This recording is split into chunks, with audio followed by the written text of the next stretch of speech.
everybody, it's ProbablyRed. I am going to be doing kind of a weird combination video because the Eternal Celebration is happening right now, so I'm going to enter a starter deck into the Eternal Celebration, which is kind of ironic because you could craft any card at this exact moment. But it's going to do two things. One, I'm going to get my Eternal Celebration games taken care of, and hopefully pull out a 7-0 win. Plus, I get to showcase this deck at the same time. So if you're playing the Eternal Celebration right now, just keep in mind that you can craft any cards you want.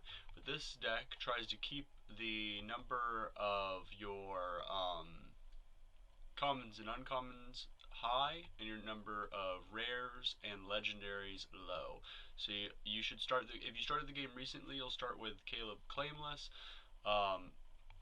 If not, use one of your other legendaries or rares that you've obtained over the time to kind of fill the role. But I think the Caleb Claimless is very good. Also, we got Steelfang Chakram. This should be one that you start through by going through the story mode. Occasionally they do change your starting rares though, so in the future this might not be true. And I think that's it, right? Yeah, I gotta. Oh yeah, these are cards I was considering putting in because I think they're good. So we'll talk about those later, possibly. Like why you'd include them. But let's talk about the ones that actually made the cut this time. Right after this alarm. All right, so let's talk about the ones that actually made the cut. We got Eager Deputy. It's 0-1 with Summon Plunder, so not too much. It's going to fix our draws. Fire tends to like to have a strong early game, especially when paired with Shadow, but in this case this is Mono Fire. But in this case it's not, you want this unit out early, like it's super important. This is one of your first plays. It is okay later because it can turn into a draw if you top deck it later in the game. You could just transform one of your sigils you don't need at that point, especially if you've already gotten to 7. Heck, even before then sometimes, because you won't see Caleb in a game. But you want to get Eager Deputy out early as well, because every time you play a unit with a higher attack, it makes Eager Deputy get +1 attack. So if you can get Eager Deputy to like a 2-1, and hey, even better if you can get her to a 3-1, that's perfect. It gives you kind of a reason to play certain cards in order, but you also have to keep in mind, like, okay, I want to play my 1-3, but it might not be the best play currently because you might have an aggressive unit, like a time unit that's like a 3-3. You need to play something that can actually trade with it. So you might want to, well, or a 2-3, for example, or heck, even a 2-2 with Warcry or something, like anything that you just like wouldn't normally want to play a Flameheart Patroller for. So you're gonna skip your 1 attack Flameheart Patroller sometimes. I'm just telling you to keep that in mind. Normally you want to play the lowest attack that's higher than the Eager Deputy though. So you want to go a 1 attack unit, a 2 attack unit, and then there's not very many 3 attack units in here. So I mean, like, then you go 4 attack unit, 4 attack unit again, and then you could even go like 5 attack unit and 6 attack unit, and yeah, that's about it. Yeah, that's a lot. If you can get Eager Deputy up that high and have her survive, that's a great 1 cost. I would say that it's a very strong card if you can get Eager Deputy to be a 3-1. That is where you have a pretty strong card. A 1 cost 3-1's really good. It's like and it doesn't even have Reckless like the 3-1s for 1 that you get off of some other cards, the Flame Serpents, I think they're called. Next, let's talk about Flameheart Patroller. So Flameheart Patroller would be one that, like, okay, so I have this build pretty aggressive. This would be one of the cards that I would consider, swapping in a Covetous Stranger for, potentially. So it is worth noting that that might be what you want to do. Especially if you have to craft Flameheart Patrollers, you could play 2 and 2. This kind of synergizes a bit more with the fire symbols. It has that synergy.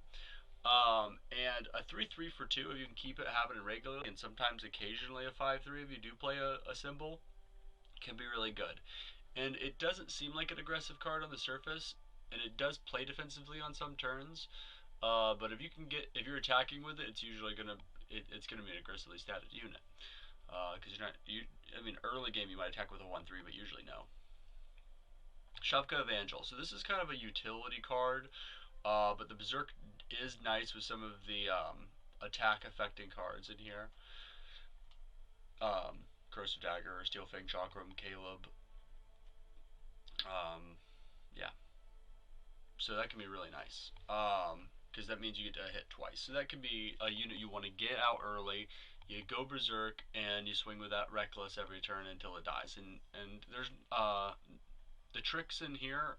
I mean, you can go at the second part of your turn after you attack, basically, like post attack. You can go Chemical Rounds to finish off the unit, or you can Sear something in conjunction with the Shavka Evangel while it's Reckless.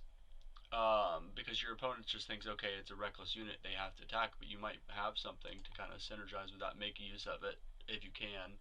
And if you have one of these kind of cards in your hand, you can attack with Shavka Evangel, make her Berserk, and then if they play something, you don't have to worry, because then you can, turn it in. You've already gotten your damage, you got your fate, and then you can kill a bigger unit. Even though you're using 2 cards essentially. Get a little bit of value before that. Volatile Grenadine. This is another one that is kind of one of the more aggressive cards that might, like, it's in the same category as Flameheart Patroller, as cards that you might want to swap out depending on your playstyle for a more value-oriented card like Covetous Stranger. I personally like it because it's kind of like leave it in your opponent's hands. The problem with that kind of card is it has to be really powerful, or your opponent's just going to make the right choice every time, and you're not going to get the benefit. So the nice thing about Volatile Grenadine is in Accept Against Time and sometimes occasionally Primal.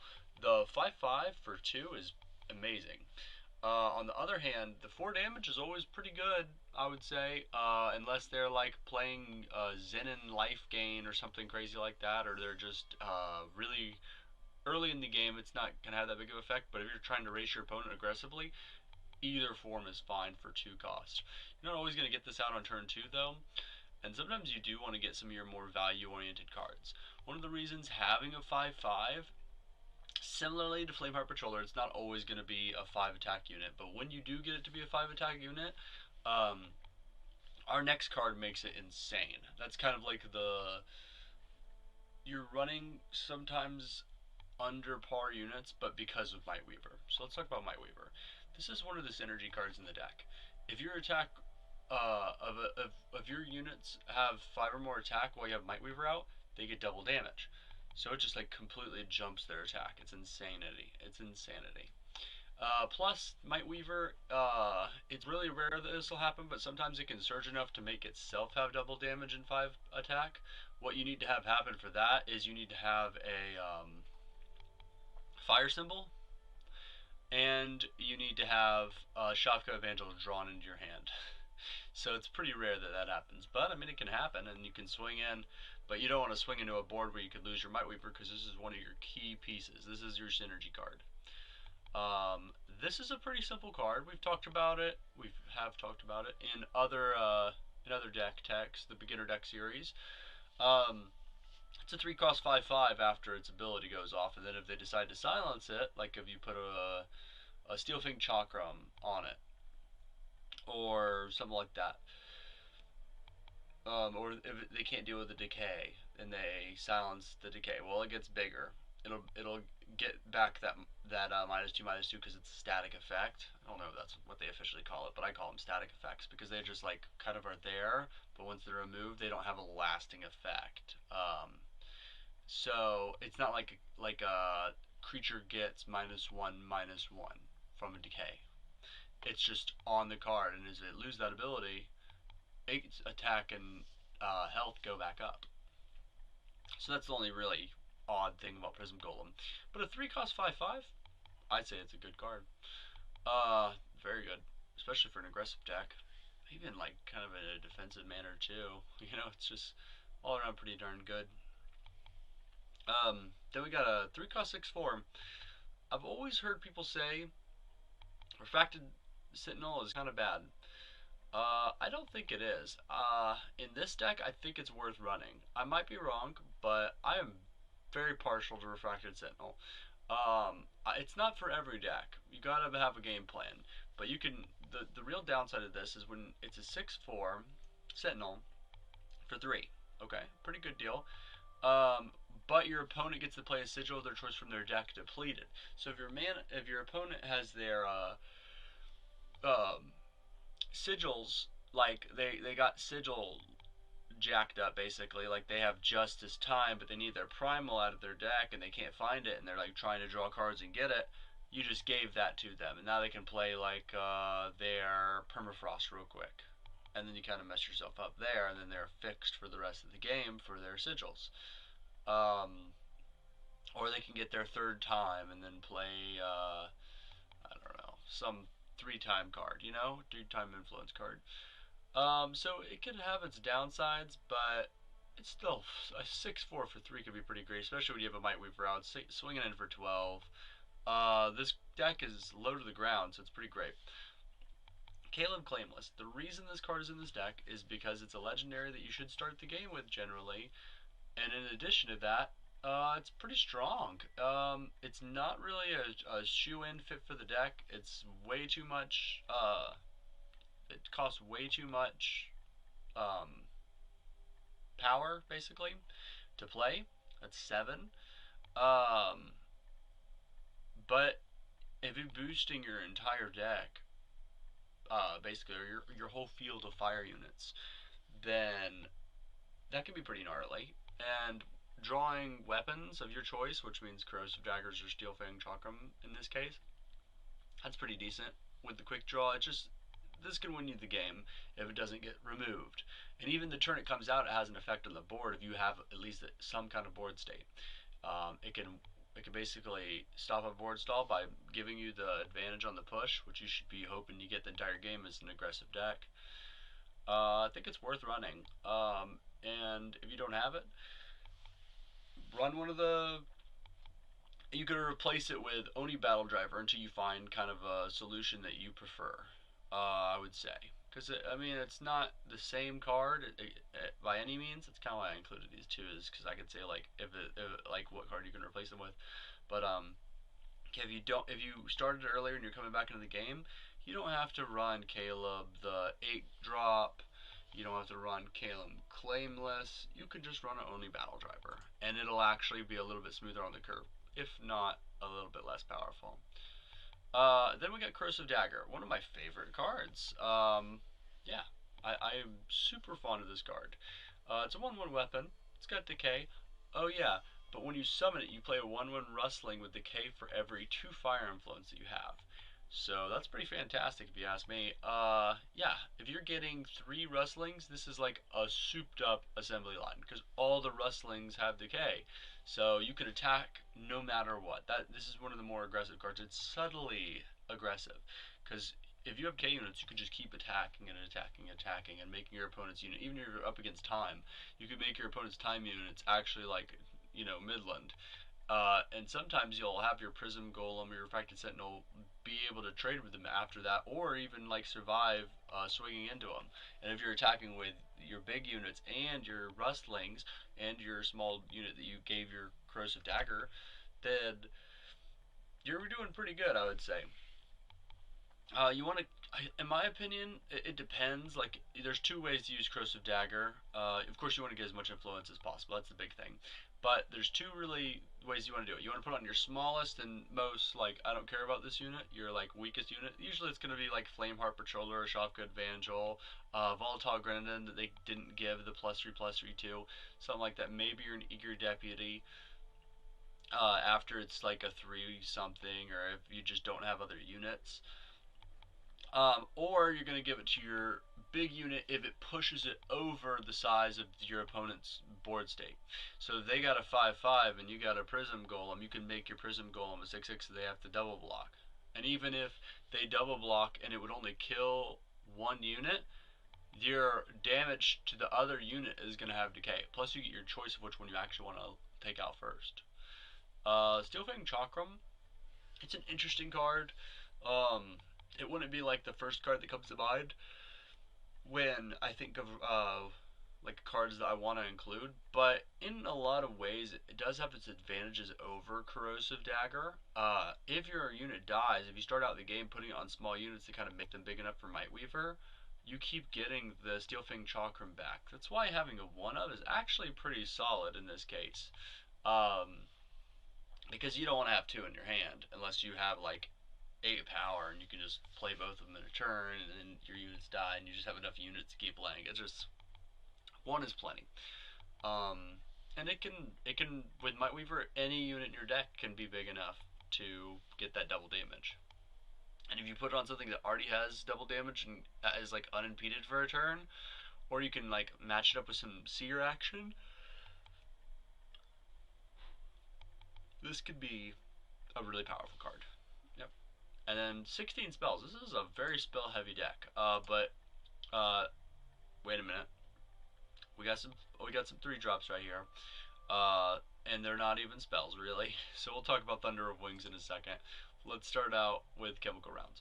Chemical Rounds is a 1-cost decay, deal 2 damage. Pretty commonly known card. It's common. And I think it's like one of the cards that's going to remain ubiquitous as long as it's available in Expedition for Fire. There's some decks that probably don't want it, but I use it whenever I can. I like the decay mechanic. It's fun for me, and I think it's actually like really subtly powerful. Like, it doesn't seem like that way at first, but man, when you have like some midland mid large units that you need to get through, you want to get your opponent's mid to large units small enough to where you can swing unimpeded. And this helps with that. And it pings off utility units. Like if your opponent drops something that's similar to a Mightweaver, you know, low health unit that really makes their game work, this is the card you can use. I definitely recommend Chemical Rounds. Very good. Seer, it's like a fast version of Torch, but it costs 1 more. And it's pretty decent. I'd say it's pretty darn decent. And this can help you finish out the game. So can Chemical Rounds, but this is a little bit more effective at that. It removes bigger units. You can use it in conjunction with your other cards. Like if you're fighting, this is a pretty odd example, but if you're fighting a like a 8 health unit with, I could say it's a 8/8.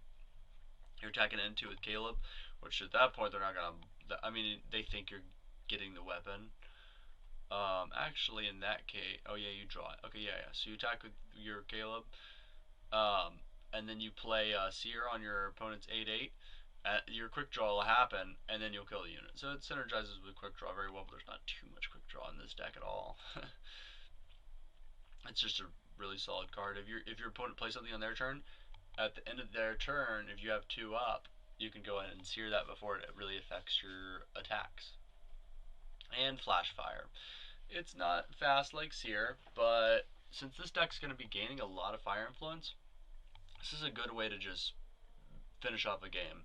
You're stuck on the board, your opponent's played like 3/7/7 sandworm things or whatever. You know, they've just locked down the board. You can flash fire them in the face if they don't have Aegis. That's another reason Chemical Rounds can be good. If you've got Flash Fire and Chemical Rounds in your hand, you can get rid of their Aegis, and then you can pop off your Flash Fire in the same turn. This thing just does massive amounts of damage with your Shopka Evangel and your fire symbols. This can be really solid. You can do like 6-7 damage to the face. And last of the spells, but definitely not the least, is Thunder of Wings. This card was so good I got nerfed at one point. I think it was a 4/2. I think it was a 4/2.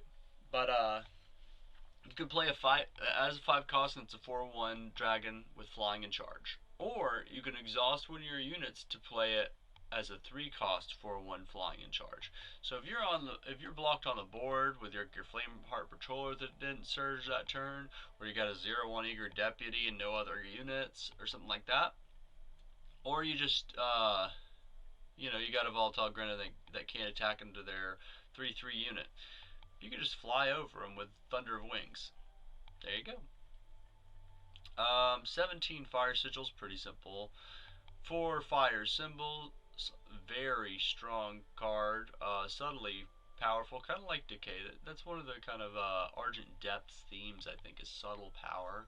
And then, because we can run them, we do. Granite Waystone. I almost called it Granite and Waystone, but it's Granite Waystone.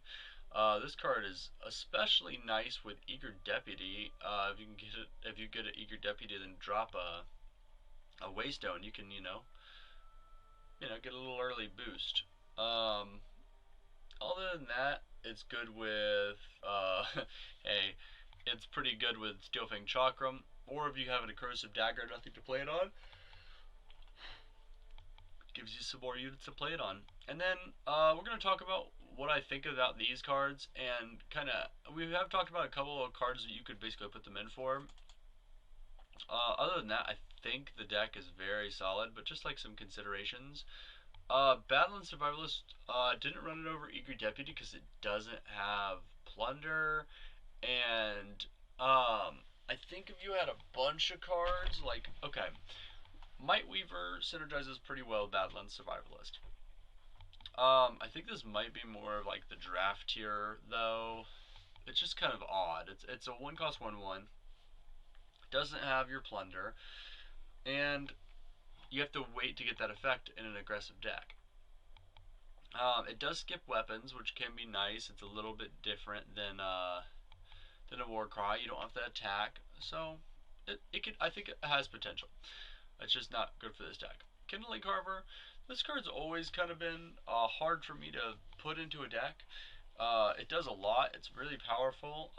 Especially was good when there was the Time Fire Shadow decks that were like kicking some butt on the ladder.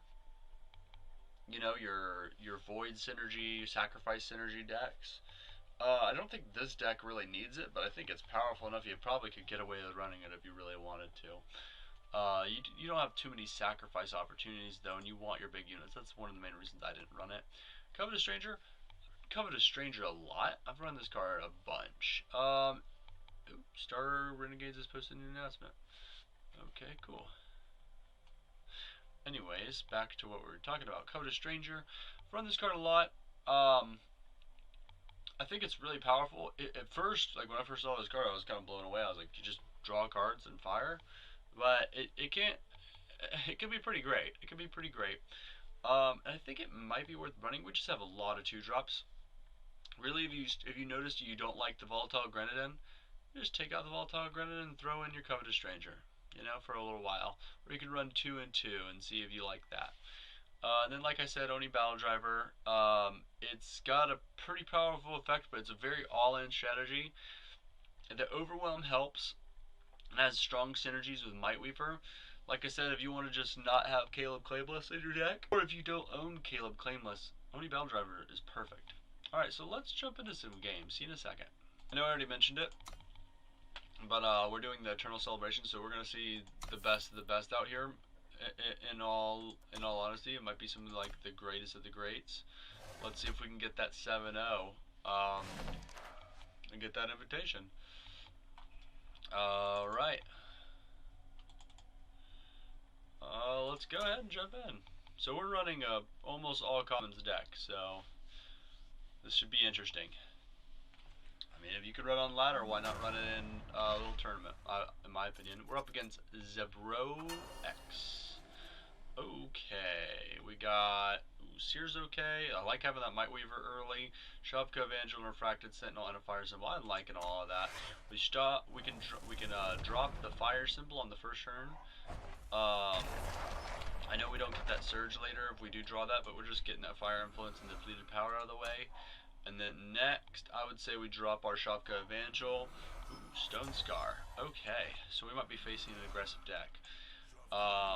Stone Scar can definitely, I would say, out-aggro us. Also, I think we're going up against Throne, so we're running an Expedition deck too against Throne decks, as well as it being a beginner deck. So we'll just see how much power we got. It might be expedition. I just should have read into that. So we're seeing Seer. That doesn't mean they don't have torches, but we'll see. If we see something that is like thrown, then I'll be like, oh yeah. So let's drop this, and we're gonna drop Refracted Sentinel. They're gonna get whatever they want. We could see if there's 3 factions. Nope. And then we'll probably drop another Refracted Sentinel and try to go for a Might Weaver. Ooh, Decay. I don't like that. I don't like that at all. That's a good card. It did recently get a buff. It used to have, it was a side buff. It used to have, I can't even remember what it's called.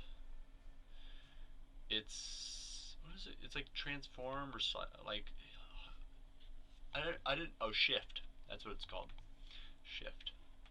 I think Decay is a lot cooler than Shift. It's a really interesting card, though. Okay, so we're already getting Waystones out.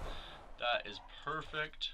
We're going to swing in first. They might have something up, but it doesn't really matter. We're just going to attack it anyways. If they're going to take 6, I'm kind of regretting that I didn't play my Might Weaver. They would have definitely have blocked. Okay. Okay. Okay. Yeah, sure. Go ahead. I don't mind having a 3-1. Here, get your sigils. So we're really fixing our opponent up here. And we don't have that, that's not going to trigger off a Might Weaver.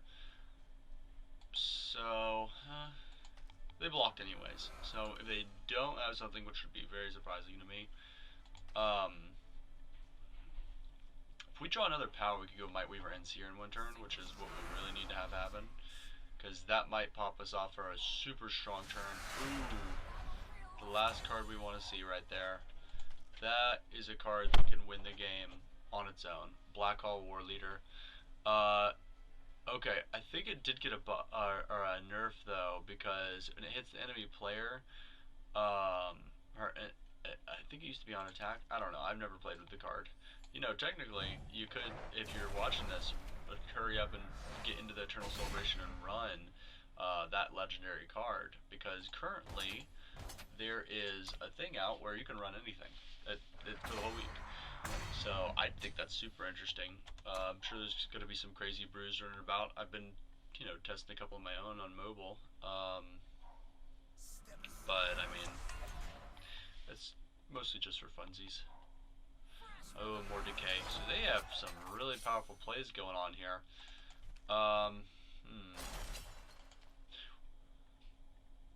We did kind of just sear the War Leader to get it out of here, because it's like a humongous threat. Because like, we're still at mid-game. If they have that like late game and they're just drawing and having like amazing stuff happen, it could be a problem. I think I want to go ahead and attack like this, because if I can get 9 damage in, that's pretty solid. I know I could play Might Weaver, but I want to tempt them. I don't know what I was trying to do. It didn't work out either way. So let's try Prism Golem, because then we can block, and then if they do a trick, that's fine. I would not want to block this because of the overwhelm. I don't care about the fire bombs. If I can draw fire bombs, then I was going to draw fire bombs anyways. And that is an awesome sleeve. I think that must be for the new league. What would they get? Probably the War Leader. It's starting to get to the late game though. Okay, though that actually is better.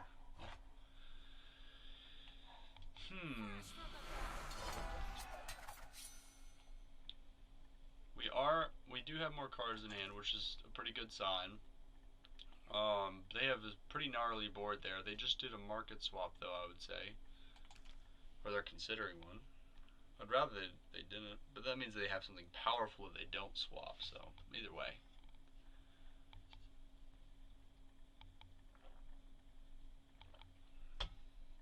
Let me read this again because there's a lot of text on this. We're not going to gain any life, that's perfect. Good, good, good.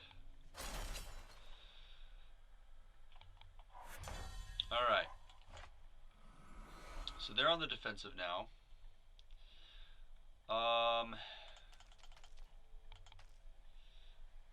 We could try and go for a flash fire for 8. All we gotta do is 2 damage. So if they block our biggest units only, yeah, they did.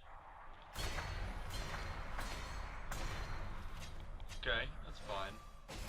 So we'll go with this and this. I can't see a board clear happening. I don't think I haven't seen. I'm pretty sure that this is in Expedition. Okay, okay, so they gain the life. What just happened? No. How much did they gain? Okay, just one. Okay, good. Good game. Well played, Zebroics. Alright. So we're up against Scallop. Let's see how we can do. I don't like this starting hand. Yeah, we got 1, 2 drop and a bunch of 3 to 5 drops here, and 1 sigil. So we're gonna totally redraw this. Yeah, it's just not a good starting hand. Now this is a lot better. See, we got a 1 drop and 2 drops, a 3 drop and 2 sigils. And we got that's a 3 drop as well, actually. Yeah, Thunder of Wings. So this is perfect. And we get to plunder. Honestly, it's kind of a hard choice. Okay, I kind of want the 4-1 flyers because we might just be able to get in there. So do we really want to? We gotta plunder to get to. So these aren't going to be 5s. We have no sign that we're going to have a 5. It's kind of one of our little win cons, but we're going to get rid of it because we need to have sigils. Now if we draw 2 sigils in a row and then start drawing a bunch of 5/5s, then it's going to feel like a bad choice. Wowza. So even nerfed, even-handed golem is pretty gnarly. And that was a pretty good top deck actually. We just don't have the influence for it. Okay, so let's go Flameheart Patroller. So there's nothing you can do at this point about the even-handed golem.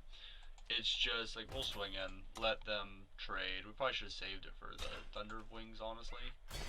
But yeah, it was kind of a little misplay. Because now they can pull it out of their void and use it again. Yeah, that was totally not a good call. Like if they have Dark Return or something.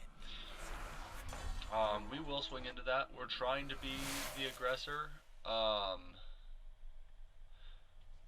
Yeah, we'll swing in for. Let's just do this. Let's not lose a unit. Yeah, I don't know what I'm thinking. Kind of got distracted by the fact that they played an even-handed golem. I haven't seen an even-handed golem in a while. I do think it's extremely powerful. I've only played with it, I think, maybe. I would say for 10 games. It is not particularly my style, I would say. It's interesting, but like just the weird curve is, you know, it's a good card. I'm not saying it's not. Okay, now at this point, since we did the Shock Avenger, we want to attack in. We'll see if they can kill our unit. Let's go ahead and attack. We got 9 potential damage here. They'll probably trade, but they traded for our 1/3 if you really think about it. Okay, yeah, that's fine. So we're about to build another board real quick. So fight. And then we want to play this. They'll probably take the damage to the face. They just with a 2/2. Unless they have a deadly unit. Oh, that's nice. Okay. Shock Evangel. And then, well, we'll see. If they don't play a blocker, which they have a lot of cards in hand. They got 6 cards in hand. We'll probably, yeah, so what we're going to do here, we'll get 2 out of this, that's not bad. And we'll get a little bit of a damage buff. They probably have some removal. I would say they would get rid of the Shopka Evangel, because it has decay and it has 6 damage coming in at them. When you're immune to deal damage instead. Oh, it deals damage to itself. Okay, they poisoned my Evangel. That's messed up. Roll it. Ooh, that's not good news. So decay endurance. When an enemy unit dies, play a 1/1 Silverblade Reaper with flying and deadly, then roll it and gets +1/+1. Holy mackerel! Wow. Okay.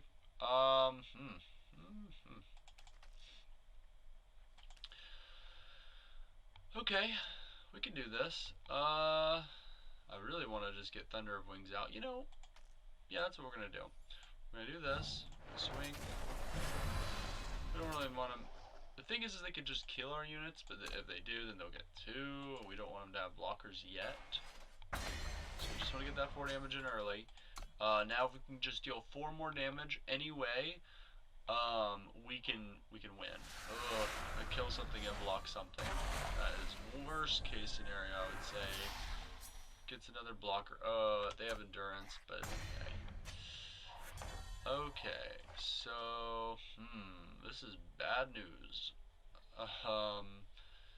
Shoot skis. Holy mackerel, man. And we lose all spells from our hand.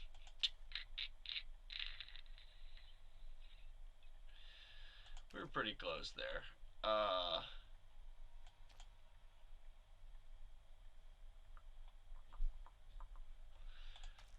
My guess is they have more kill spells. Yeah, that kind of hurts. That hurts a lot. So I think what we do, I think we play this, and we really hope that this doesn't die, and hopefully they attack. Hopefully they're on the defensive. There's a lot of hopefullys here. Okay, they drew 2 more cards. That means we're probably gonna. Well, the thing is, we'll get the chakram back. Get the chakram back. No harm, no foul. We have a lot of health. We just need, because if we top deck a flash fire, we can just, you know, set it up to where we can sear them, as long as they don't like kill their Akari. I don't think they can kill their Akari in response. I'm not really sure how that works. We don't want to give them any more Reapers though, because that card is a problem. Okay, so now we get flash fire. We probably could have made that into a draw, but then we wouldn't be able to play flash fire.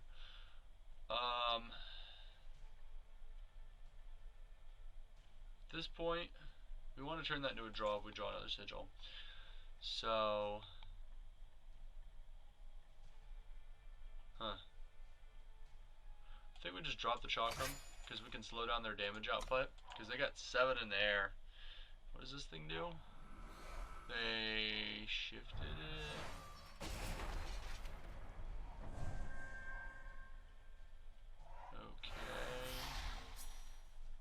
Got a block. Okay, glad they didn't do that. So gaining life, I don't even think we could win it with a flash fire at this point. So it's 5 damage. Get a Reaper. This is a puzzle. Puzzle and a half.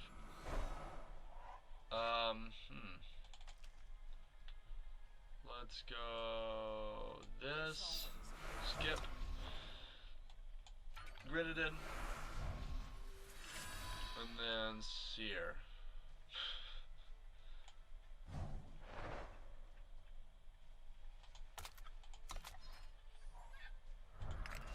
We'll play. Ooh, we got it handed to us. Okay, we're up against Pasha the Mad Russian. We have a 1-drop and chemical rounds, which is also a 1-drop, but it's a spell. 2 2-drops, and I'm loving this hand. This hand is fantastic. I know I said that about last hand, and I think we did have a pretty darn good hand, but our opponent just got us. They had some pretty powerful cards there. Akaria, always a hit. We'll play the Eager Deputy. Honestly, this early, I would say the choice is pretty close. Volatile Grenadine or chemical rounds. I'm gonna go with the chemical rounds because I want as many units as possible. We'll find out in a little bit if that's a mistake or not. Also, okay. I was thinking like, wait a minute, why did my Eager Deputy turn my Fire Sigil into a normal Fire Sigil? It's because I don't have a premium Eager Deputy. Just makes sense. Totally has nothing to do with the gameplay, but I love these. They're fun. So let's. I forgot how awesome the actual original Fire Sigil looks too. Okay, so let's go with this. I want to go with the. Volatile Grenadine. Of note, even if they make it a 5/5, and this is like it doesn't. It still counts as a 2/2 entering because it gets a +2 or +3/+3 after it enters. Fun fact. So just keep that in mind when you're playing Volatile Grenadine. It's kind of an unsynergy, but it's a 2/2 with upside, not a potential. Like it can never be a 5/5 when it enters. If that makes any sense. Okay, so we want to play this next. Really, we don't want to plunder. We could plunder this, but I don't. You know, we will. We're gonna go ahead and do it, and then we're gonna play this. Oh, this. We're gonna play Shopka Evangel. We'll swing out. I would really like to get rid of that Showmaker.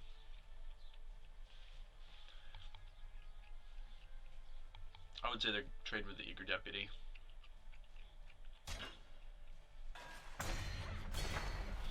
Okay. And that's the end of our turn.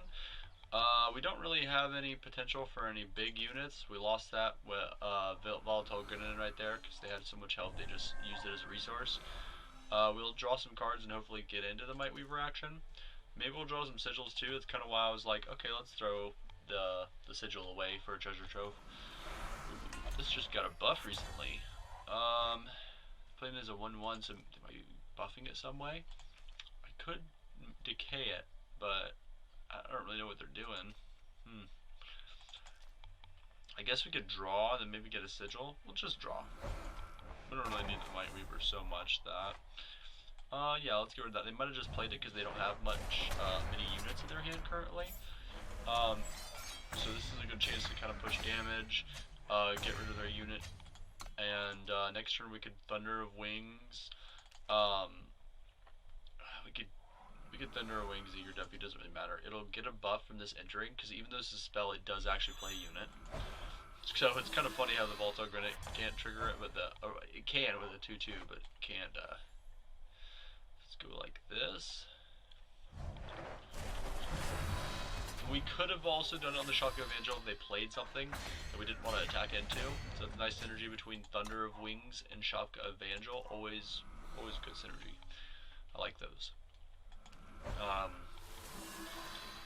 One of the things about fire cards is a lot of time they're more than just their parts. Like together they add up to a good like. See right now, here's a good example where Thunder of Wings would be good to have in hand. Good game.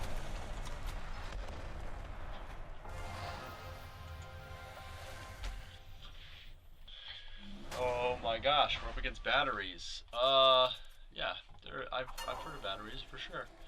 We're gonna redraw. It's good to see batteries on the ladder. Well, not the ladder, but in this little tourney. Cool. Yeah, they're a pretty famous player.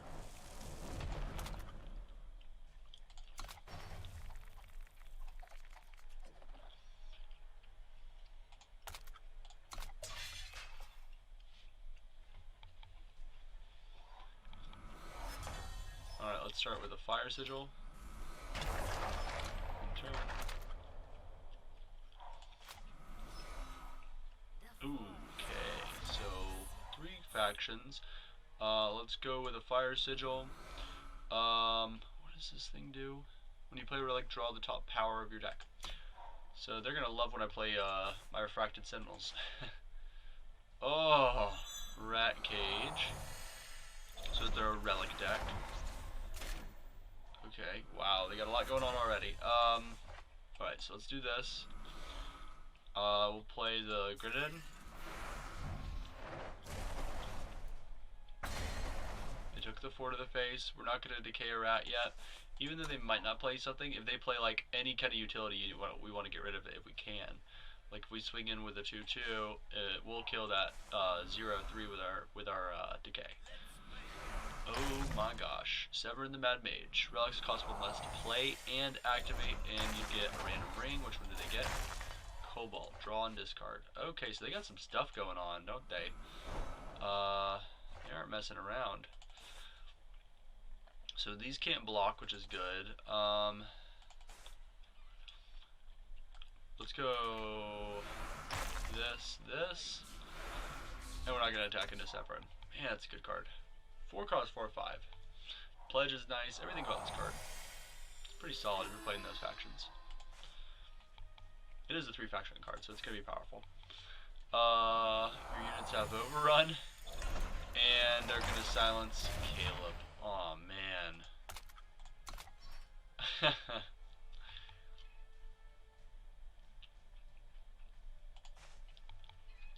That is tough. Oh my goodness. Alright, I like this deck that they built here. Bakar's Quiver is when you play a single faction unit, it gets +1, so that's good with rats. You can also play Warlock's Brew, which is a -2/-2 to a unit, and every other unit's the same name. It's good against mirror matches. And you can pay 5 to give a single faction unit plus attack equal to the highest attack of a unit in your void. We'll take 4 to the face. We don't mind. They can't block with these. So let's go Granite Waystone. Man, definitely a high caliber player. So what are they getting value-wise? Your relics cost less. Okay. So I guess they're trying to push for damage. But let's see. We can flash fire that. We do want to try to finish off the game though. They got rid of our Might Weaver. We could go Prism Golem and they can't attack again without some kind of other synergy. We'll go that route. And I think we could just attack in and they have to block one of them, or they can't block with these, so they'll block one, they'll take 1 damage. Okay, so every damage counts. We could reduce their damage a little bit. I think it's worth it, but we could have gone face with it, but if we get a chance, we'll play a 6/6 for 7, I guess. What is this one? What is that? They have a lot of relics. Once per turn, you can pay 0, because of Severin, to draw a card and then discard a card. Use only if you played a unit this turn. So more drawing discard, similar to Cobalt Ring, and it dealt 1 damage to an enemy, killing my Grenadine. Okay. And they just drew a relic of their choice, which was in an obelisk. So yes, this is a throne tournament. I just realized that. I kind of knew that in the back of my brain, but totally good. Holy crap! Yeah, Battery's level of play and the deck they built is very, very impressive. This has got to go though. Let's go ahead and play that. Just swing in. We'll trade with Severin. They'll probably chump block with the 1/4, yeah. We're on the defensive now, which is kind of hard with this deck, and they have a lot of cards in hand. They're also filtering through cards really easily because they have that Cobalt Ring, and that Pitfall Trap, I think. Yeah, that Pitfall Trap is definitely going to help them filter. It's basically like they can plunder. Yeah, discard draw is a lot like plunder. It's similar. Can't give you. It's like plunder. I think plunder's a little bit more powerful though. Or at least it can be, if not a bit slower. Wow. Yeah, this opponent is making us wish we were running the Lightning Storm. Deal 2 to everything. Even though we'd lose some of our units, our opponent would lose a lot more units. So we want to trade with some of this stuff. We're going to take a lot of damage this turn if they decide to swing in. Okay, what do they got? Curse Spear, +1 attack if you have another weapon. Okay. I don't know if it's a good card. I guess it is. I mean, it's a 1 cost. It's pretty good. It gives them a way to remove stuff and play a relic. So we'll take a bunch of damage here because they have Overwhelm anyways. Don't over out yet. No, we're not. Okay. So let's plunder this. Play this. And hit them in the face. We won't win, but we'll get pretty close. We'll play batteries.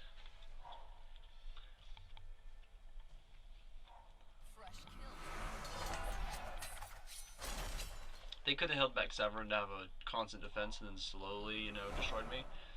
But, it was a good game. Oh my gosh. Yeah, no blocks. That's insane damage. What even is that card they just played? Stampede? Bizarre Stampede. And skip plus and plus one for each relic you have with a different name. Wow. So that's a Bizarre Stampede deck in some ways. It's also a Rats deck. It's a lot of things. That's a good deck. Well played, batteries. Wow. Alright, we're up against Zebulus. Or Zebulos. I think I've heard that name before. Probably on a Patreon's list. I'm not quite sure. I'm not sure. I'm not trying to. 3 cost, 3 cost, 5 cost. This is pretty bad for early game. Let's redraw. Alright. That's better. At least I have a 2-drop. Yeah, and I got the fire symbol. And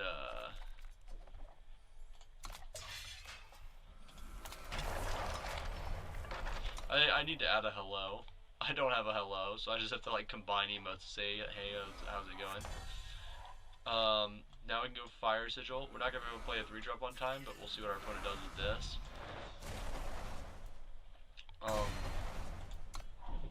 Is our opponent playing a factionless deck?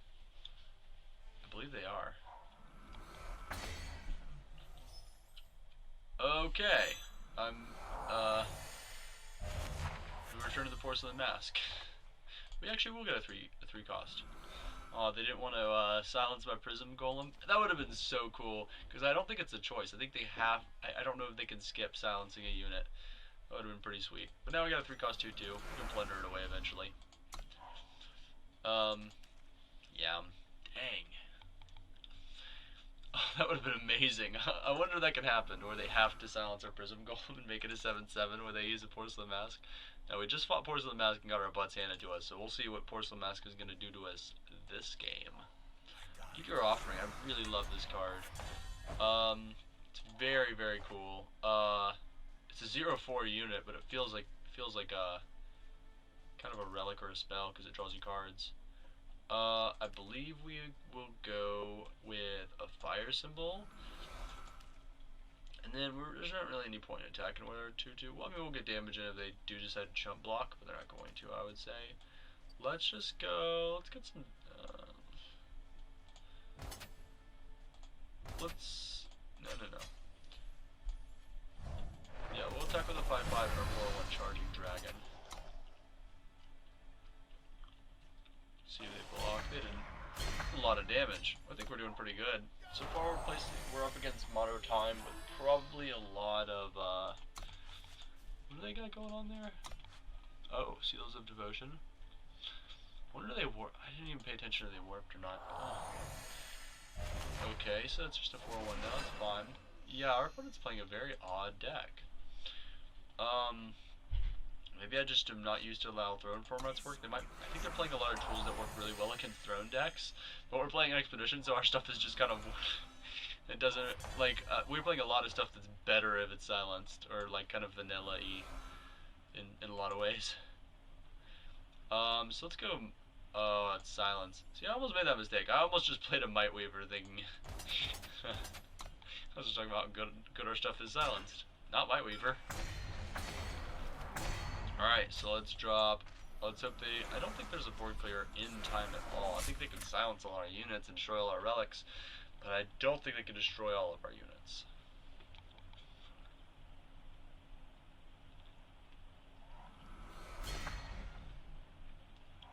Venom Rider's pretty solid, but I think that's game.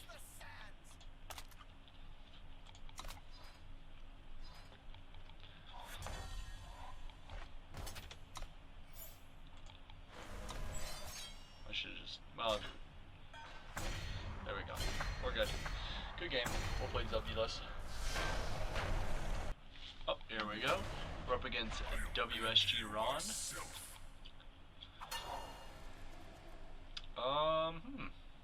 I think we can keep this. We really would like to have Fire Symbol would be like our pick. so we can get those corrosive daggers off the ground. Got a little bit of interaction, got a unit, you know. So we do have that extra influence from the Evangel. If we just get, yeah, even if we just draw a Sigil. The Sigil is like 100% what we need here. So we've got 2 interaction points here. This is a fine hand. Corrosive Dagger is just like, so much fun. Early and late game. Like if you could play 4 Grenadines off it, it's insanity. Do wish we could have gotten a Grenadine off that Waystone. I hope one of the upcoming sets does something with Grenadine Tribal. Grenadine Tribal definitely has a lot more than most tribes though. There's just like, I think a lot of it's too strong or something, like, you know, it's too strong for Expedition currently, I guess. Would be an argument against it. Ooh, this is gnarly. What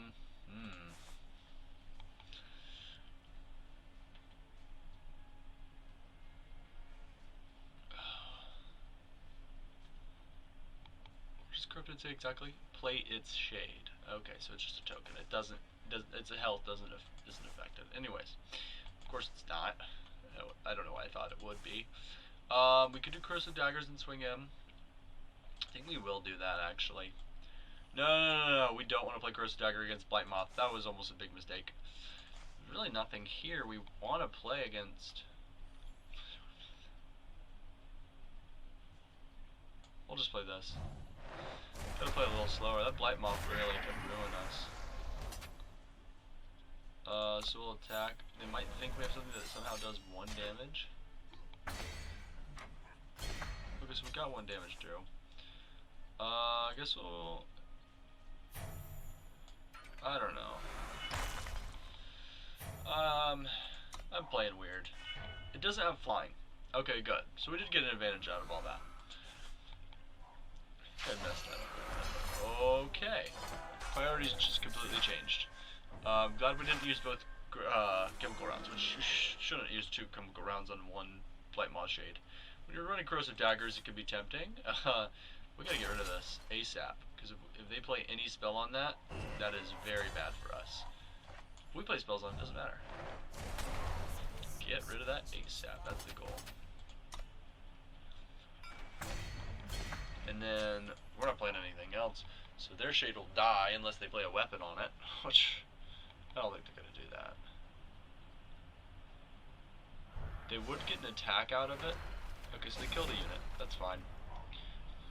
We still got our Reckless unit. We're giving a little slight buff here. We're playing a bunch of tokens. So if they play a Blight Moth and kill both of our tokens, that's bad, but at least all we have to worry about is Blight Moth again. Okay, that's just awful for us. Wow. Holy mackerel, dude. So we gotta exhaust that. This is terrible for us.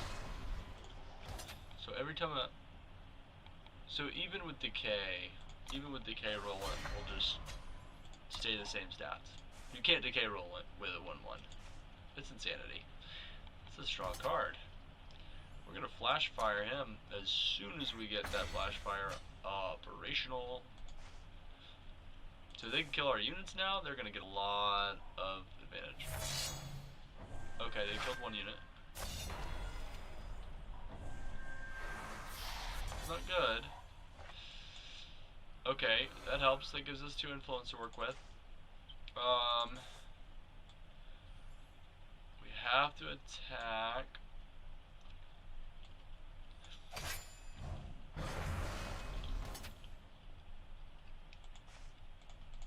I think if we tackle all 3, it's better, because we're pushing a little damage. Oh, they got something.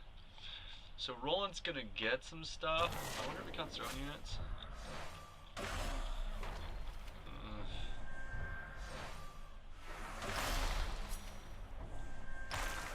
Holy mackerel, dude. Oh my gosh.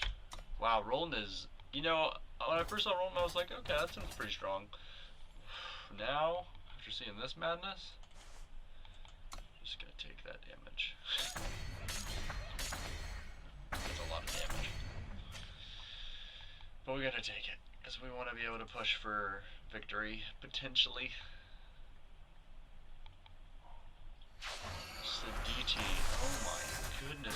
provocation.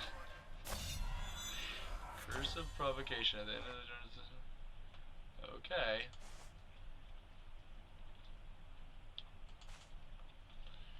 Okay, let's see how this works.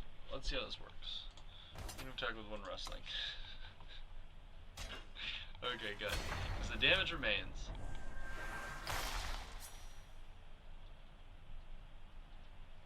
What the heck? So if I... Dang it. I don't understand how damage works with counters. Alright, good game, good game. Yeah, they got us. Wow. That's 2 games that got wrecked by rolling. That's a powerful card.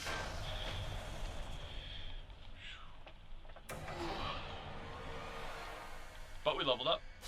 Woo, 47. 200 shifts down. Alright, cool. Alright, so that is... Was that 5 games? Let me check. Okay, so we got our little rewards. We'll open these up real quick. We didn't quite get the big prize, but did get 4 booster packs. That's pretty awesome. Got a Borderlands Waykeeper and an extra booster pack here. Let's see. I'm just gonna check real quick something, and then we'll talk about the deck. So, alright. So just kind of final thoughts on the deck. It performed pretty darn good. One of the better beginner fire decks I've played. I would say fun in Expedition. Well, even though we didn't play an Expedition, we technically just took it to Throne, so it might be a little bit different there. You might see some more success with it actually. We did fight some, well, at least one that I know like that is definitely a high level player. Probably a lot of them were pretty high level players though. It was interesting playing in a tournament with a beginner deck. It didn't feel like a huge disadvantage. It felt like it had a lot of potential. And some of the draws were just amazing, and some of the draws were just okay. And it went pretty well overall. I had fun. That was a lot of fun. You know, this deck isn't too difficult to upgrade. I feel like there's some factions where like their rares and legendaries hold a ton of the power, especially if you're going mono faction. And others tend to be a little bit more not as prominent. I think Fire is one of the factions that has some power at rare and legendary, but I don't think it's as extreme. Its commons and uncommons are pretty pushed though, I would say. I had a lot of fun playing this deck, and I really appreciate you watching. If you enjoyed it, go ahead and click the like button and subscribe. Real quick, let's go ahead and open a couple booster packs. We're going to open... I didn't really change anything, I just added premium. I'm going to go open a couple boosters real quick. We're going to open the Dusk Road pack. Woo-hoo! We got a legendary. What do we get? Okay, Shadowlands Tyrant. Wow. So we got Powder Keg Rider, Cobalt Waystone, Verbaceous Fossora, Scraphound. I remember some Scraphound. That's a good card. Very fun card. Scourstone Sentinel. Oh man, I can't wait till they do another set with the bond mechanic. Frontier Confessor, Hoof Slash. I do not like Hoof Slash. Var's Intervention. Oh, the interventions, all 5 of them, super fascinating cards. I love the choice cards, and having 3 choices on a mono faction card is super interesting, especially when they're themed to the Scions. Definitely awesome. Prickly Grenadine, never really saw too... at the beginning of the format, when I was playing Dusk Road, played a bunch of these, and then I was kind of like, I fell off of that. I was like, no, not as much. Common Cause, yeah, I've used this a couple times, mainly because of recommendations of other deck builders. I never really saw the value in it by myself, but with other deck builders, I've seen them use it to great effect in certain, you know, if you're running a tribal deck, where you have a bunch of units of the same subtype, like Gunslingers or Oni, like Oni Gunrite is, then you want to be running one of these. I actually saw it in a deck that had several types that happened to align in a Stone Scar deck. It was like you had your Gunslingers, you had a couple of Oni, I think it was Oni, and it was just like worked because you were going to have, you know, types that were shared. That sort of thing. Oni Gunrite, 6 cost. I like the ally mechanic. That's fun.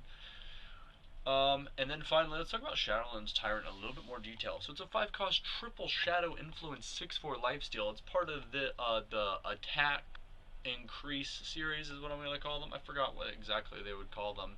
They're like the area of a world is where they kind of reign. Like this one is the Shadowlands, and then you got the Jotun one, and there's a World Bearer Behemoth, which is your time one. But all of these giant creatures that have effects that increase every time they attack. Shadowlands Tyrant is pretty interesting because it has lifesteal and it deals damage to any enemy. It says an enemy, but it means any enemy.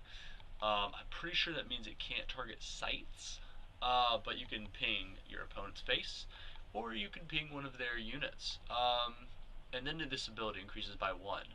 So it's aggressively statted to where it can die to some, like it can be traded down. But if you're fighting like stuff that's like 4/1s or something like that, you can ping them off, and then as that keeps going, you can keep pinging stuff off that would be able to trade up to it.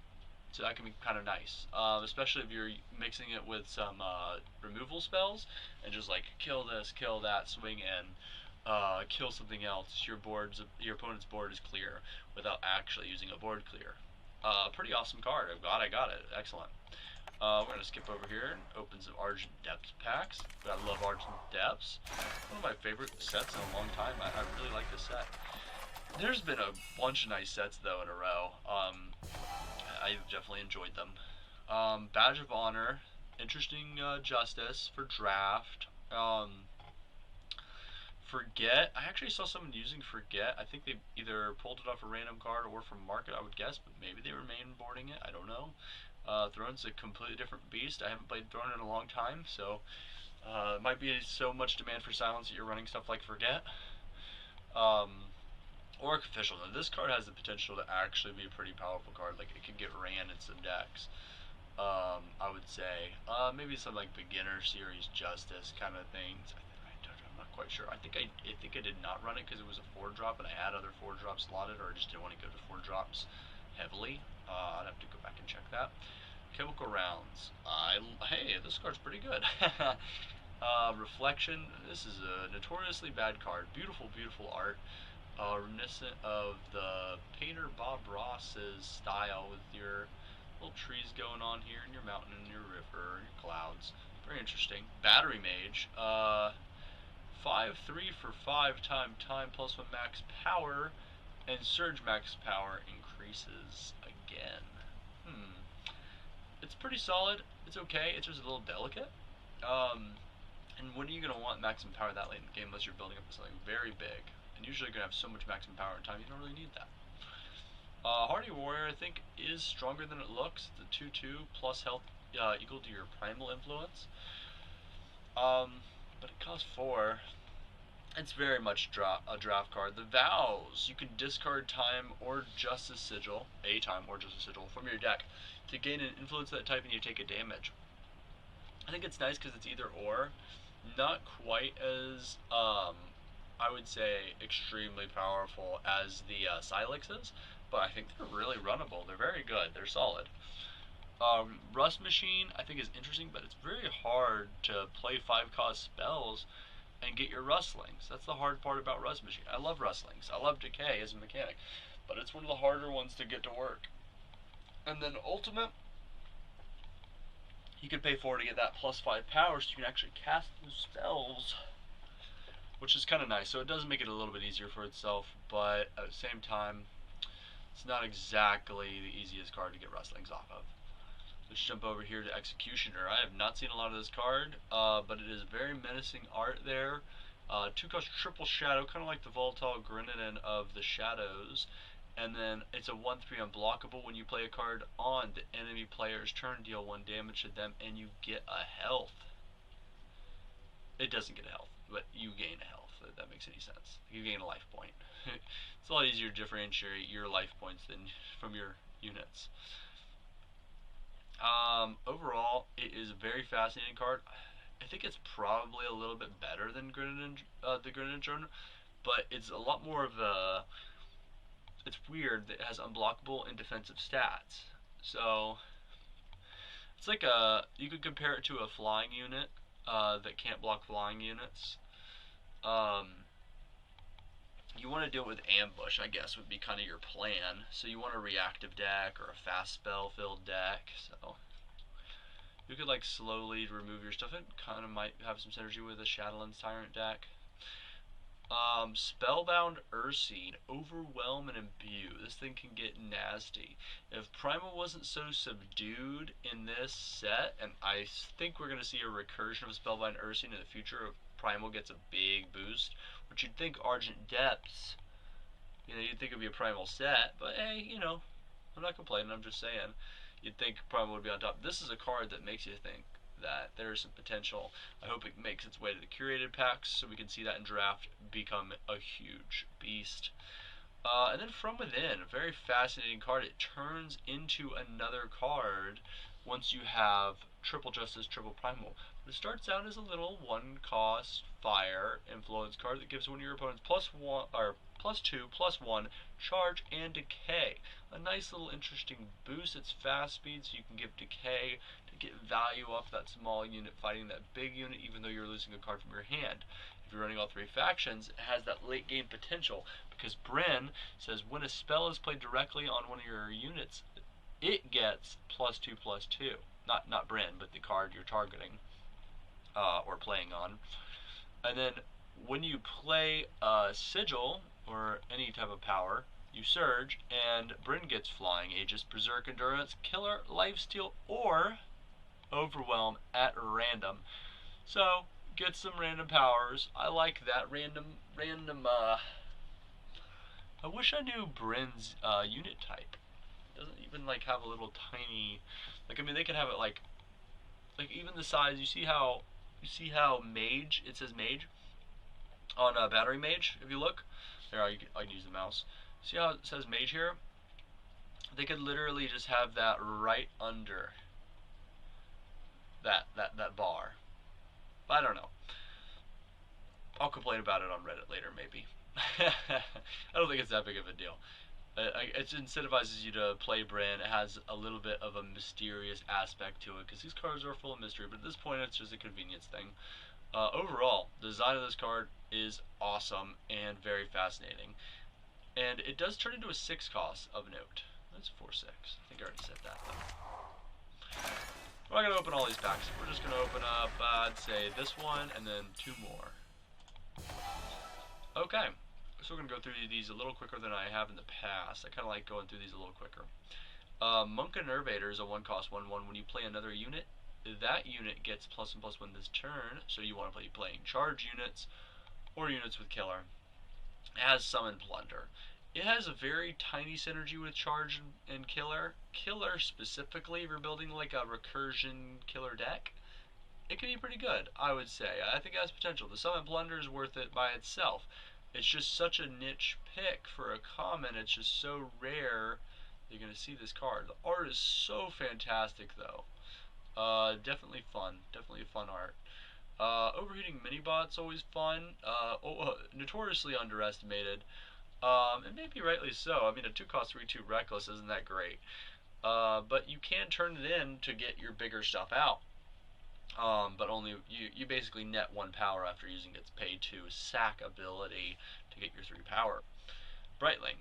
Now this might be some other people, some other folks might say, hey, this is a notoriously notoriously underrated card by ProbablyRed, and I might be wrong, but I think this card is a little bit of a piece of garbage. I'm not fond of this card. It's just a 1/3 for 4 flying decay. Not fun. Not my cup of tea. I like decay, and it makes me sad to see it on a card I consider pretty bad. I've had some bad things happen to me in draft when facing this card. I still can't get myself to take it. Then we got Solemn Clergy, 2-cost 1/1, Summon Plunder, Entomb. You can silence a unit when this dies. Okay. I haven't seen this card too often. It's not clunky. It just kind of, it seems like all the pieces of it are underwhelming, but overall I think it has enough. It feels like a Justice card, 100%. It's such a Justice card. The what's it called? The theme of the card, you know, it's a Solemn Clergy, it's a cleric, 2 cost, 1/1, all that, and then the art. I think I already said that, but you know, this is your summon plunder for justice. It feels like it, and then the silence ability when it dies. It's a good design. It just feels like an underwhelming card, but I think it's a good card. Is what I'm trying to say there. One of my favorite time cards that is that common is Apprentice Mage. It's a fun little card. 2 costs, 2/2. That's fine stats and a +1 maximum power. It's just barely scrapes by powerful enough to be run an expedition, I would say. But it's not bad. It's a runnable card. Now, a card that is, at first, it was thought this card was fantastic for draft. You want to go mono justice, it's great. If you can't quite get there, you're going to want to take this, you know, late picks when people don't take it. It's a common though, so you have a good chance of getting it. It's your big 6 drop. It's a 4/4, flying and summon. You get 4 armor, so it buys you some time back that you waited trying to get it out. And for expedition, it's a little on the weaker side, but I mean you can run it. Because it's a big enough, you know, threat to potentially get there. But I think there's stronger cards. There's probably stronger cards you could run. A common, uncommon, and into rares, of course. Okay, 4 cost, 2/2 charge. It's a elemental cat. I didn't mention this was a tinker, but it's okay. When it matters, I'll try to mention it. Like I said, this card I'm actually pretty fond of. It usually gets rated pretty lowly. I think it's a bit worse than Overheating Minibot, honestly. But the charge is pretty surprisingly strong. When you have good units, this thing can be pretty tough. Like, even if you have a 3 attack unit, you can play this, and it gets that buff permanently. So if you get a 4 cost 5/3 charge on the ground, that's pretty solid. If you can make it even bigger than that and actually get through for damage, you've gotten your value. It's just being on the ground, it's kind of clunky, and it's overshadowed by cards like Thundering Wings. Alright. 4 cost 3/3 decay, mage, and with a double time influence. When you play a spell, Leyline Tracer gets plus attack plus health this turn equal to the cost of that spell. So, I've actually probably never run this card. It's like a little spell deck synergy. I think it would fit in kind of like a little Praxis build, possibly a Praxis spells build, or Praxis tokens build. It's okay. Determination Engine's a 6 cost 0/1. It's invulnerable to damage on your turn, and summon it gets plus attack for each influence you have the most of. So you have more influence in Fire, Primal, and Shadow than your opponent. This is a 3/1, and I don't think it's very good. Even if it's a 5/1, it's bad. Towering Arachnid, I still cannot figure this card out. Sacking a unit to plunder is a brain melter. This card seems so simple. Okay, 2 cost 5/2. Good. Wait, I have to sack a unit, and it plunders. So if I play this at 2, it's just plunder for 2. And if I play this at more, I'm sacking a unit to plunder. It's just a brain melter.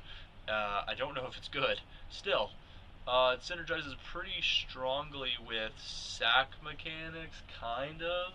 It's a sack outlet, I guess, or sack stuff. It's a sack trigger. I don't know.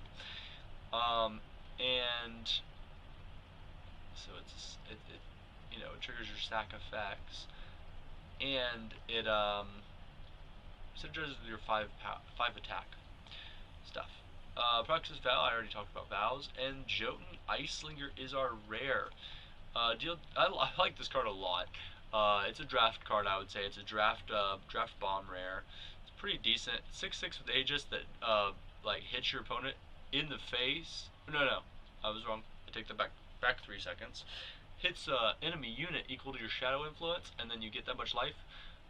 Pretty fascinating card. It's a little removal on a big stick. Jote Icelinger is pretty strong.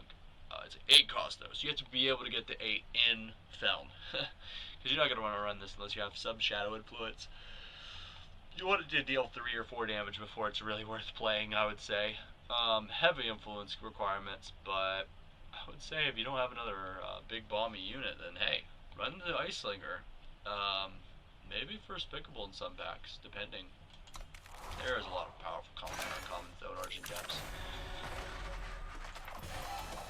Okay, so select Berserker. You know, we got our Berserk action we kind of saw with Shopka Evangel, so similar to that, but with Imbue, you can make a giant unit and then keep swinging this in until it dies, and you get your the unit you imbued with back. We got a 2-cost 0/5 Valley Clan Station, and for the record, I think it's okay in draft. I don't think it's super good in the Expedition constructed. 2-cost 0/5, super defensive card. I've seen this card going up a little bit in people's evaluations recently, which I think is interesting. I still don't think it's very good. It's not my kind of card at all. You can pay 4 to draw the top card of your deck if it's a spell. Otherwise, you just throw it into your void. This can be pretty interesting with kind of a very slow spell and recursion deck. You could have like your Grasp at Shadows, your Dark Returns, all that kind of stuff, and you could keep drawing them, and you could keep pitching giant units that you could bring back, especially with Grasp at Shadows. So this actually could have some nice hidden synergy, but paying 4 to do that, it's kind of ridiculous. Fun, just off the top of my head idea. Abilities of Shamans cost 2 less on a 2-cost 1/3 Shaman that is Shadow and Primal. Shadow, Primal. There you go. I think it'd be fun because it would synergize with all of the clunky Shamans. I'd have to look up how many Shamans there are, but I think it's just interesting concept off the top of my head to throw out there. 3-cost 2/3 Little Ambush Tornado. It's a Sand Tornado, and it has flying during the enemy's turn, so you could surprise an enemy with your flying tornado. And you can see a little cow flying off in the distance, kind of gruesome, and then another cow watching the imminent tornado impending. It's kind of gruesome art, but anyways, Midnight Hunt. I think this card is a lot more powerful than I first evaluated it as. At first I saw it and I was like, man, I remember how Shadow combat tricks used to be. Rapid Shot before it was nerfed.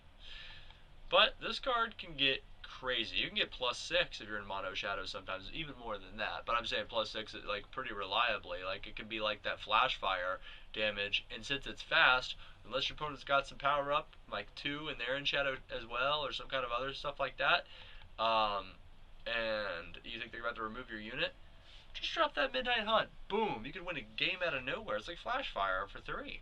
Also has Revenge, you're going to get it randomly later, but you have a lot less choice, and it's not as much of a surprise at that point. So, but you can get a little buff at the towards the end, and the Quick Draw makes it so your unit can trade if it doesn't just get chomped. Trade with something good.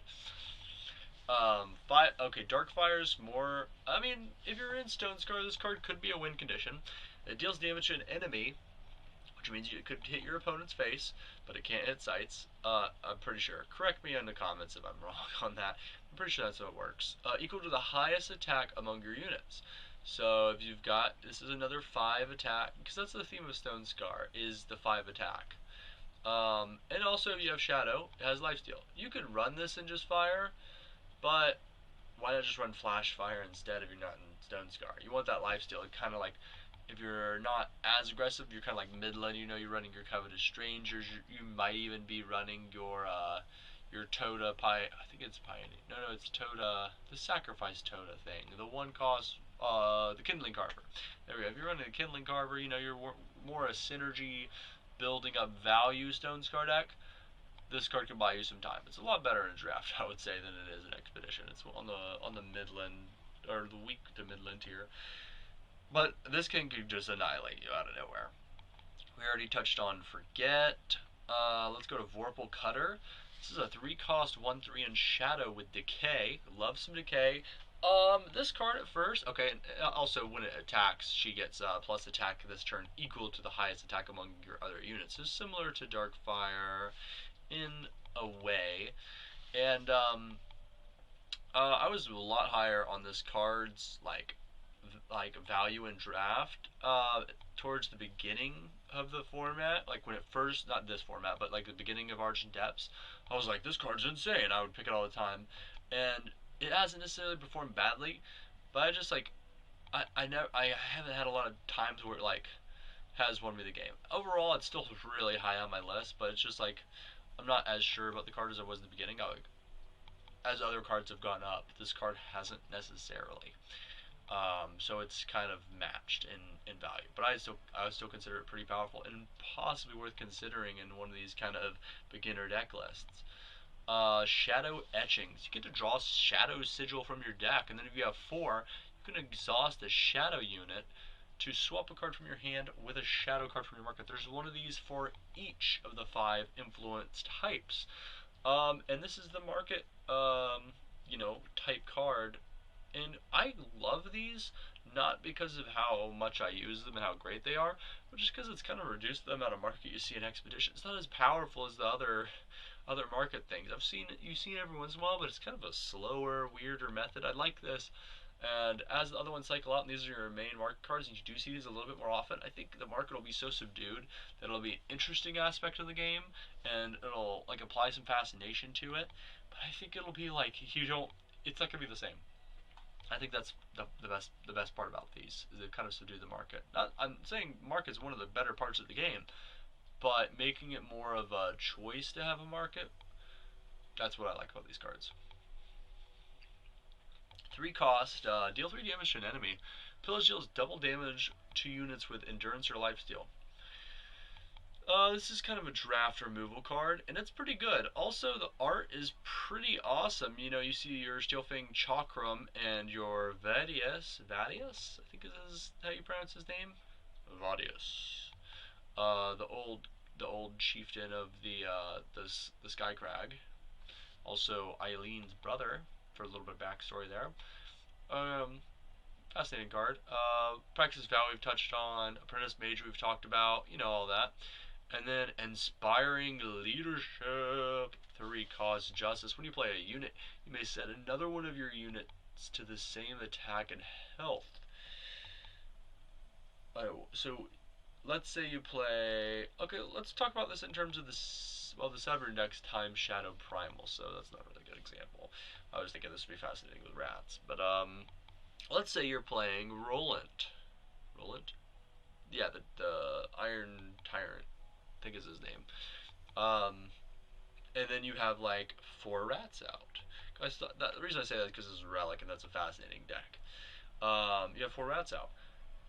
You play this, you turn one of your rats into a 2/5, and then you play 3/3 flyer. You turn one of your rats into a 3/3. So this gives little buffs out every time you play a unit. So if you play 2 3/3s, you turn 2 of your 1/1s into 3/3s. So you got 4 3/3s for the price of 2 and then 2 1/1s. Okay, so it's an interesting card. It's definitely a build around. An interesting one at that. I don't think that's that good for draft, but in constructed, you can make some pretty wonky, strange, odd, and fascinating, curious decks. We're gonna open one more pack here. That's what I said. One more. It's the last one for now. I know I got other booster packs, but I'll do them another time, so it's not like a 2-hour video. We got Cheerful Shepherd. A little bit of, if you're running Feln or maybe even Elysian, you got your 0-1 for 2, which is not that impressive. And then you get a 1/2 Beast on Summon.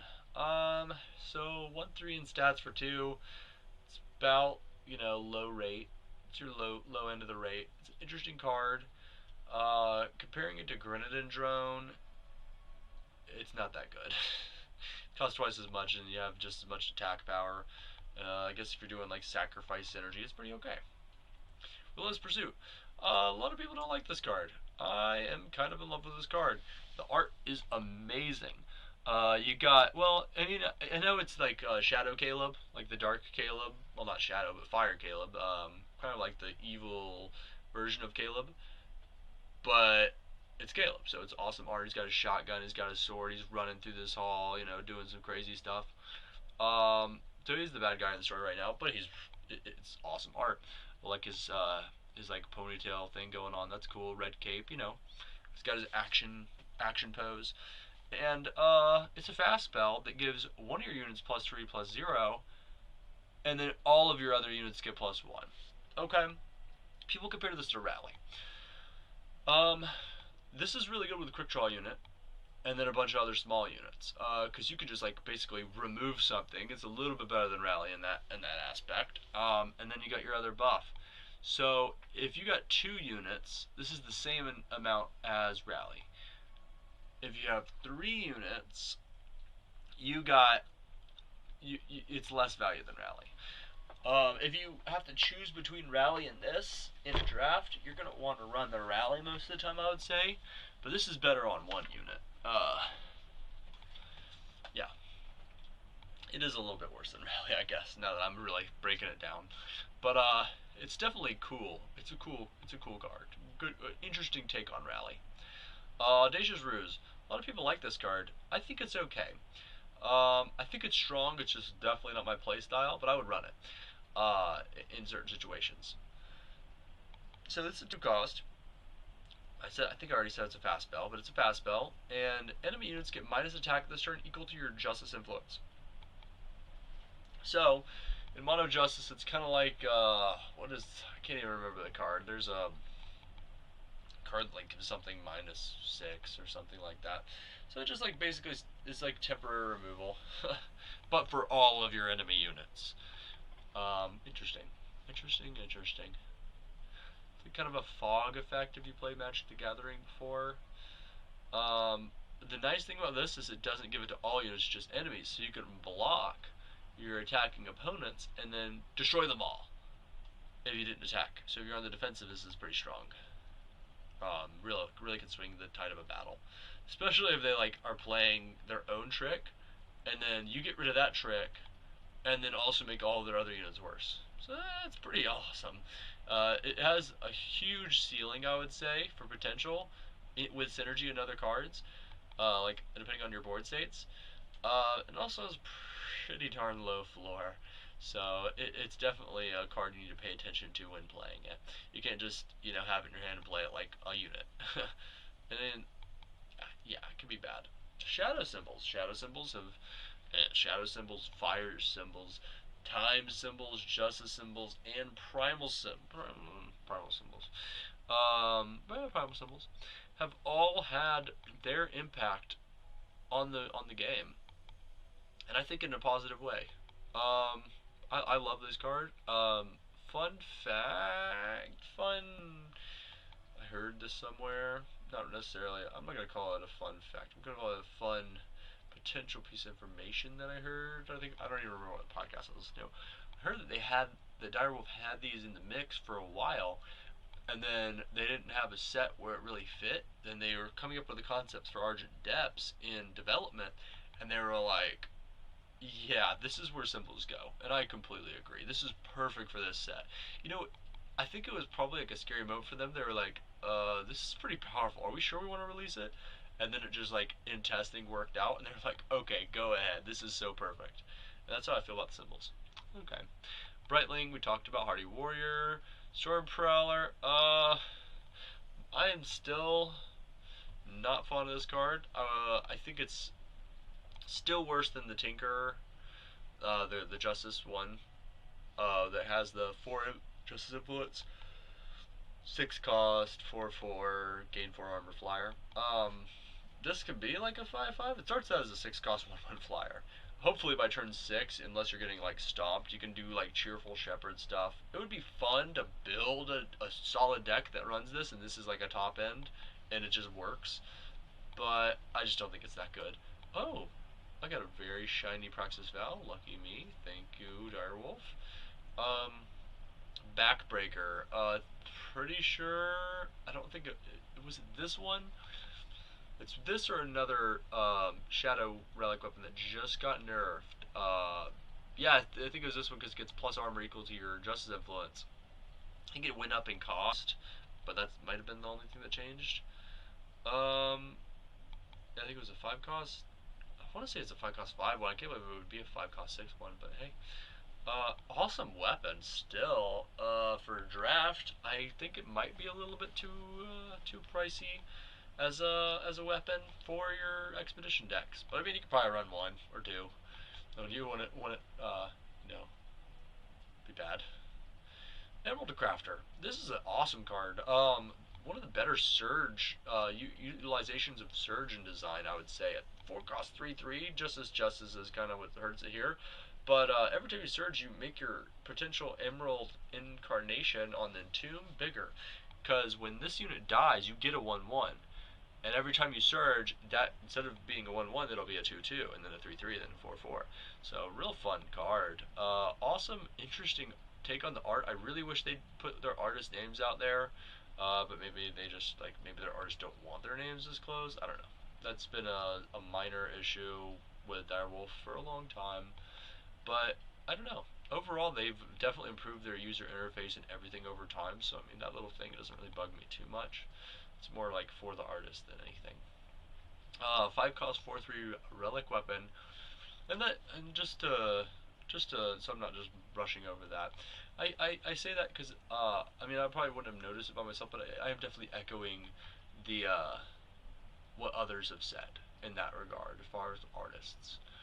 So because other games generally do that if this genre, it's a common practice. It doesn't matter. It doesn't, and I think it doesn't matter. It's just like it's not. It doesn't make or break it for me. It might make or break it for other people. It might be the last straw for other people. But I am very invested in the game, and I very much like it. So that aspect isn't going to be the end of the world for me. If it changes, I'll definitely have a positive outlook on that. I'll be like, hey, awesome, they started doing that. Another plus for Direwolf. And this is a 5 cost 4/3 relic weapon. When one of your units dies, you get an armor. This is, I think, the card I was confusing with Backbreaker that got nerfed, but this is definitely not the one that got nerfed. It's pretty interesting, though. No. And then Chalut, the Iron Gate, the moment you've all been waiting for. It's a 4 cost 5/5 with 5 Justice Influence. So if you run that mono Justice deck, and you take one of these in a pack, throw it in the deck, try it out. On a Surge, your relic weapon gets +1/+1. Enemy units get -1 attack this turn. So it makes it easier to attack into your opponent. Yeah. And if you somehow are running Combre with the ability, if you manage to Surge on your opponent's turn, you can surprise them with a minus attack. They attack in. And you can make your relic weapon survive an attack that way too. It's just really, the Surge isn't the best part about this. It's okay, but the 5/5 is really nice. So I really am glad to have you watch this video, and have a great night. Thank you so much for watching.